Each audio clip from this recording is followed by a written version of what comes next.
Tell me when you're ready. I'm recording. You may start when you're ready. Perfect. So just keep focus on me. Sure. So would there be any religious issues if we were able to scientifically prolong life? Not really. The attitude of religions is that God is the author of life, and therefore God brings us into the world through our parents, and then God, through the normal cycle of nature, takes life away at the end. It really is to do with to what extent are we allowed to manipulate nature. And while there might be some differences among the different religions on that point, if it's in accord with human rights, etc., and science is able to prolong life, then I can't see that there would be much objection to from the various religions to any scientific advancement which leads to the prolongation of life. Of course, religions are opposed to euthanasia, whether it's voluntary or involuntary. But if life is being naturally prolonged, as we know people are now living longer, then that's okay. That's kind of science working alongside God as the author of life. So if an artificial medicine was to help us prolong life, would that make any difference to a certain religion? Because that's I wouldn't have thought so, depending on what you mean by an artificial medicine. But once it treated the person with human dignity, then I don't see any particular problems from the religious perspective. okay. If there was an issue possibly in the future, what religion or culture do you think would have the biggest problem with it? Or what religion has the biggest issue with euthanasia at the moment? Well, all religions have problems with euthanasia. There's a general opposition to euthanasia. They might explain that opposition in different ways, but the opposition is right across all major world religions. And it might be related, say, with Buddhism and Hinduism, where you have the concept of non-violence, non-harm, ahimsa. But once that principle is observed, as it would be in the prolongation of life through scientific medical means, then I think it would be acceptable. So, religiously and culturally, do you personally think Australia would be happily open to the idea of prolonging life? Well, it depends what is meant by prolonging life and the mechanisms that are used. But as a principle,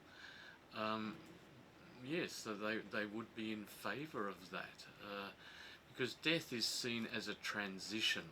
Now, it might be a transition to another existence, as in the religions that believe in reincarnation, or a transition to the life of the resurrection, as in Christianity, and also the similar idea in Islam.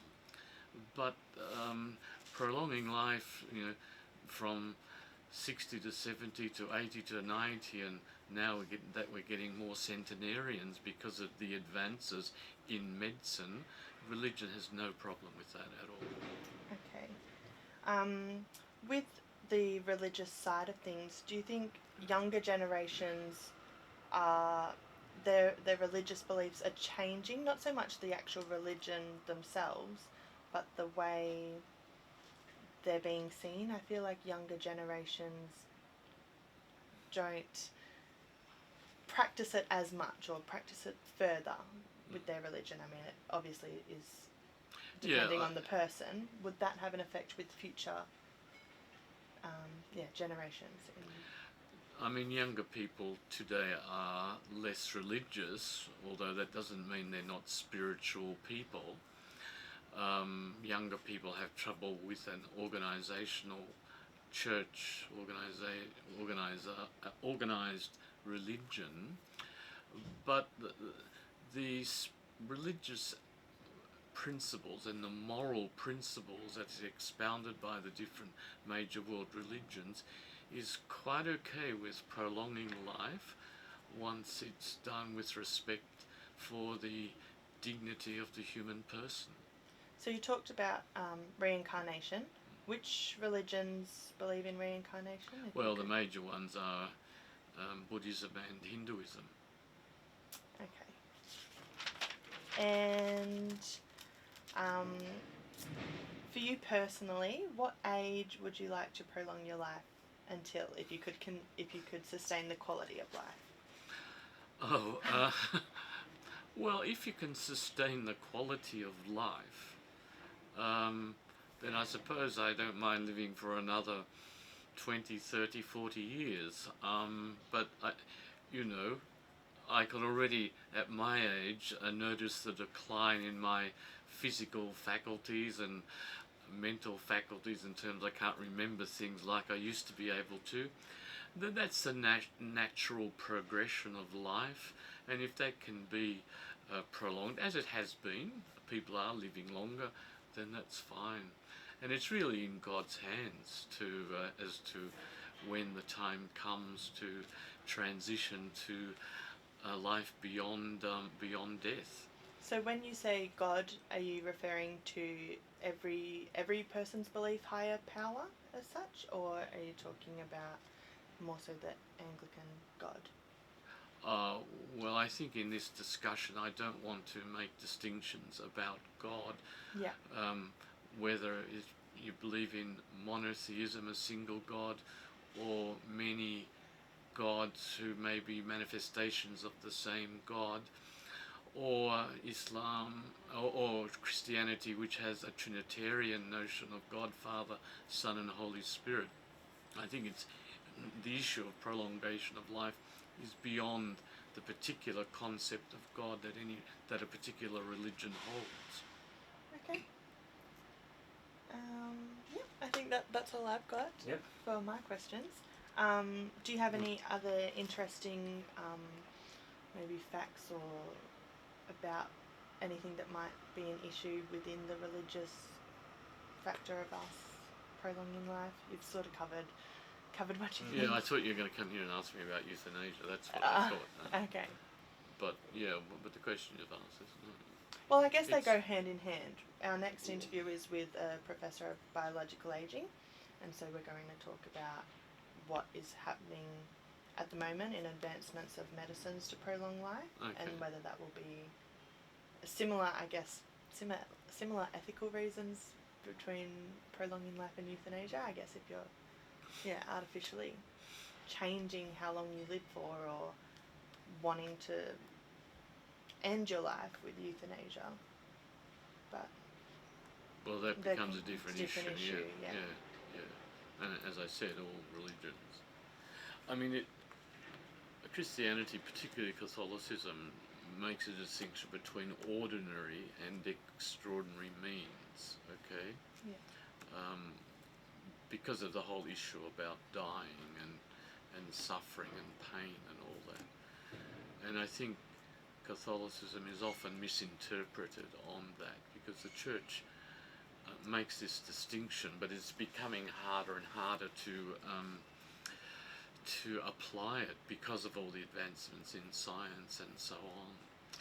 But I mean, you use ordinary means to prolong life, okay, where it's not burdensome is the word that's used, to the patient or to the family.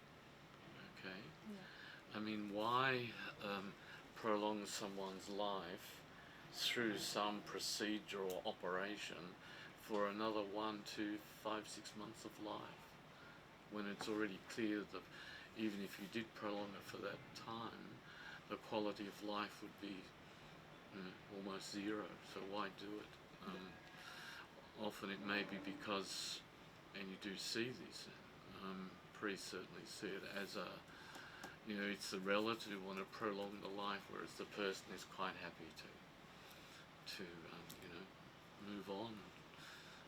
They're kind of prepared for death, even though they may not talk about it, and that's perhaps one of the problems, that not enough talking in our death-denying society.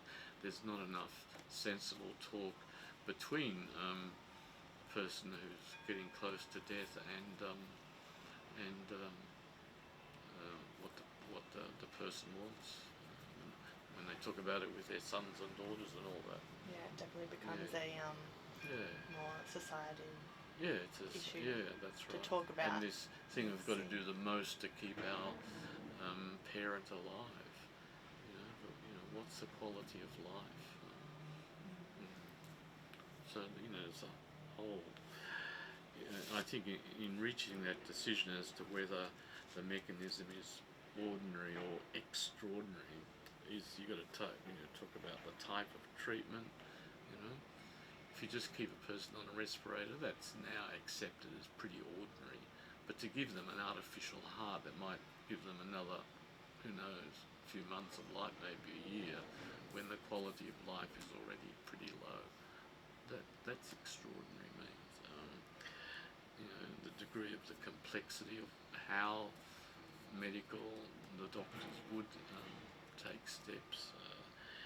How much risk is involved. Cost is also a factor, I think. And how much pain and suffering is involved.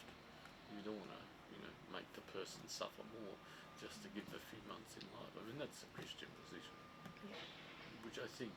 There are some people who are against euthanasia who run around and don't help this debate because they don't apply this distinction between ordinary and extraordinary. Yeah. But crazy. So if they're being fundamentalists, moral fundamentalists, in arguing. So if, for example, in the future, if we're able to start the prolonging of life at, say, age 30, when we're 30, we'll still feel like we're 25 or 23. Yeah. And start maybe, I don't know, I think it's in like a tablet version or like some sort of Something like that. medicine to push back the biological aging. It's not harmful to any religions on that sort of front. Well, yeah, okay, if they can do that, that's fine.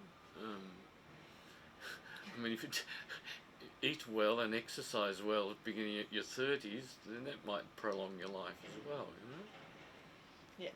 The religious attitude is it's in God's hands, but you should take all steps to live a long life as much as you can. And that's kind of the person working alongside nature to achieve that end. What's wrong with that? No. Yeah. God would want that, okay? Yeah. But there's a natural cycle of life, and that old Italian woman who died, the oldest woman at the moment, who's taken over, some Jamaican woman, isn't it? Now that's it. You only hold it on for a year or a few months to that title, but okay, she, that's fine. And that, well, as we know, living to 100 will become much more normal, perhaps the normal, in another 100, 200 years, who knows. But I don't think that, all of us will eventually die. The body will wear out, and science can't prevent that forever. That seems to be the case. Maybe there are people who are saying that, you can create an immortal person. I don't know, maybe. That's what we're trying to figure out. Yes, that's right. Well, I don't think anyone's telling you that, are they? They can create a totally immortal person. At the moment, no. No. But I think But science. I would imagine it would be very hush hush. Yes. Science has got a long way to go, I feel, if that was to ever happen. Ever happen, yeah. Alright. But, who knows? How would religion react to that? Science can do that once it's done, as I said, respect for human dignity, okay. It creates a lot of problems. If all the world's population kept on living. But, that's what's... reincarnation eventually is nirvana, or resurrection. Yes, we'll be raised to life, so that's God's problem. I'm sure he'll solve it. Yeah.